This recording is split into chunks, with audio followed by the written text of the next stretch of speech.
What is up, my beautiful YouTube family? Today we're heading into another suggestion that was sent to me. Clyde Stubblefield, who was the actual drummer for the late great James Brown. Man, I got to do a James Brown cover now that I'm thinking about this. I love me some James Brown because just his drummer, like hearing his music and then watching the movie also. He's the one of the greatest to me, like pocket drummers there are. I've never really sat down and like watched none of his like videos himself, like of him drumming. So I'm actually glad this was sent to me because I was like, dude, I've never really checked out his stuff, but I've heard enough of James Brown's music, like, and how groovy it is and how much is in the pocket. So I'm excited to dive into this one and hear more about him. But before we dive in, if you're new, make sure you subscribe to this channel, hit that notification bell. Also like my links to my other channels down below if you'd like to check those out, along with my list of things down there if you need anything else. Let's dive in. I don't know how to read music. I don't know nothing about notes. All I know is 1, 2, 3, 4, 1, 2, 3, 4, whatever goes after that. But I said, I don't question how I play. I just sit down and if I think of something, like I might think of,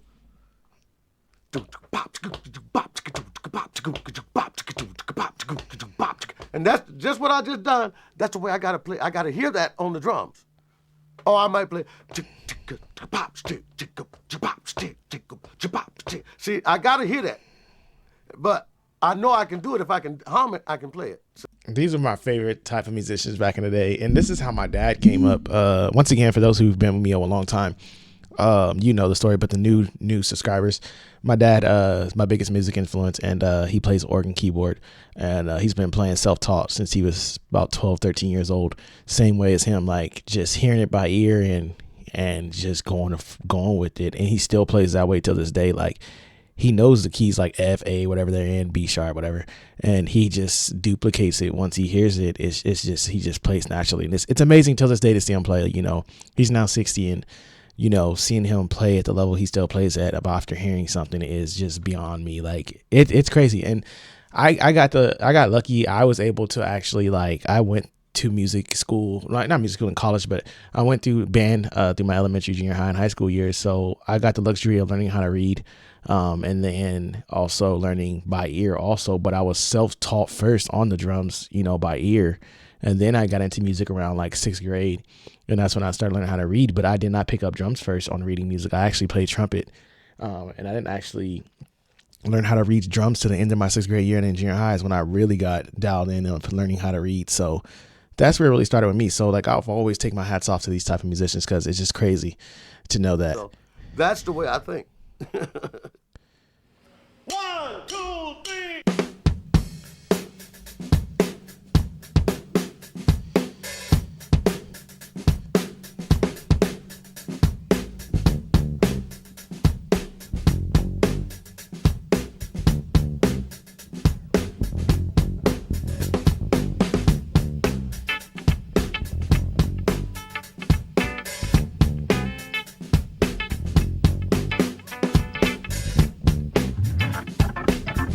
Ooh, that organ.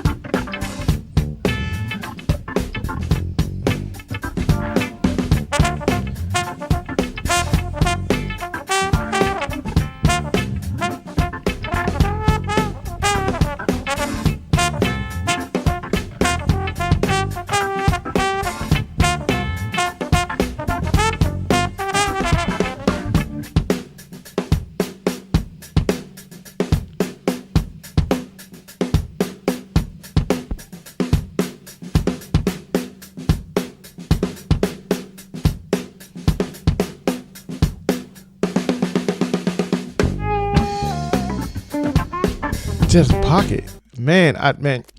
Listen, and it's crazy because there's some people out there that just say like, oh yeah, I've seen it on videos like this of the old school drummers, and you're like, oh, no tom work, or you could just take the toms away from that drum set. Like this is the foundation. Like this is where it starts. Like this is where we learn as musicians, and I love seeing this because till this day, you guys know, like I'm a pocket man, and seeing him, and like I've noticed in my drumming to this day, like I pick up little things and hints, like from this style and add it to my drumming, no matter what I'm playing, because it just adds so much depth to the song. It adds so much groove to the song. And like I said, he didn't have to leave that pocket, and the groove is still there.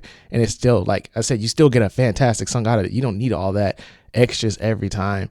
And that's, like I said, he's the GOAT. So he's showing us, like, this is where it started. Where you guys take it after that, no, it's beyond me. But this is the foundation. This is the roots of it. So I love it.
You know what? And my buddy Barry, we was just talking about this in the comment section, and this is like something great that he said, and I believe it. When you have a drummer like this, you don't overshadow or overkill the rest of the musicians in the band. And especially when you have a song like this where the band and the other musicians are soloing and having their moment, the drummer is not taking over the drummer, because the drums are a key aspect. Like the drummer sets the tone. Like you could change so much stuff in the drums, and like a lot of people focus on the drums because the drums bring so much dynamic, so much depth, and it's a loud instrument, right? So a lot of people tend to focus on the drums. But when you have somebody at this level that plays in the pocket, you allow those other musicians to be able to have their moment and enjoy it, because that drummer's not back there taking away from it and not doing it. He's just standing in the pocket, grooving it out. And now you can focus on that trombone solo. You can focus on that bass solo. You can focus on the organ doing what he's doing. So that is another key thing to having a drummer who's okay with standing in the pocket and grooving out. And from what I heard and watching the movie, James Brown was very precise on his what he wanted in his songs. So I can see why he's disciplined as a drummer as the way he is.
Yeah.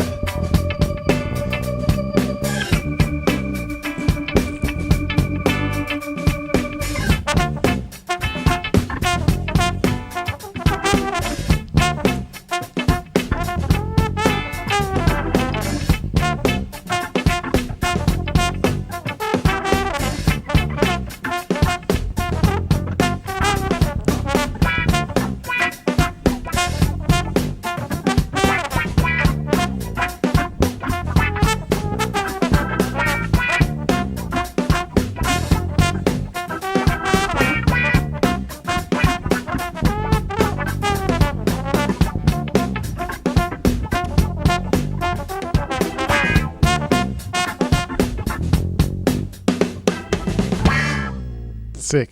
I love it. I love it. Just an amazing groove, an amazing jam. And like I said, you get to enjoy all the different musicians that was up there on that stage and hear all their different crafts, with him standing in the pocket and doing what he was doing. And for him just being like, he said, like, I wasn't taught, I don't know how to read notes or nothing like that. That was something he created in his head. So that's the creativity we can't take away from, when we say like, oh, he's not like, this is somebody who just that you got to think at the time he came up, what he probably had to practice on and what he had to learn from and come up with these things, the ghost notes, the accent notes, all that we learn today in today's world that was just always out there for us. This is something he created in his head and had a sound and said, hey, I got to duplicate this on the drum set. So that's just creativity on its own, so that is very, very impressive. And when you go back and listen to James Brown and you hear his grooves, like, dude, come on now, you moving and grooving to some James Brown. You're moving and grooving. There's no argument there. But this is an excellent drop off, and I appreciate you guys tuning in with me once again. If you are new to this channel, don't forget to subscribe before you leave. Hit the notification bell because I do upload daily. Also, like this video, that does help me, and it goes a long way. See you guys on the next one.